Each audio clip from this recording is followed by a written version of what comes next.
জীবনে কি পেয়েছেন কি পান নাই বসে বসে এই হিসাব করে চলবে না।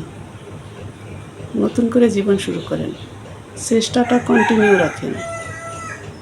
দেখবেন চেষ্টা করতে করতে একদিন আপনার স্বপ্নের দ্বার প্রান্তে পৌঁছাতে পারছেন।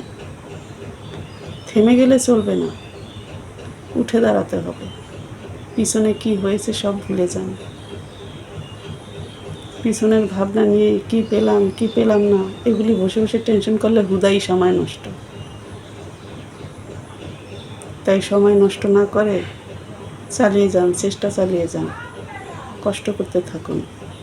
আপনার স্বপ্নের লক্ষ্যতে পৌঁছাতে পরিশ্রমের বিকল্প কিছুই নেই। পরিশ্রম করতে হবে, ধৈর্য ধরতে হবে, কারণ আল্লাহ তার রহমতের কালি দিয়ে লিখে রেখেছেন আমাদের ভালোটা।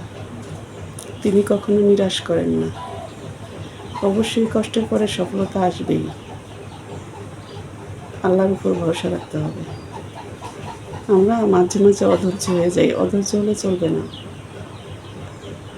ঠিক সময় মতো যেটা আমাদের পাওয়ার সেটা আসবেই, দেরিতে হলেও আসবে, এটাই রাইট।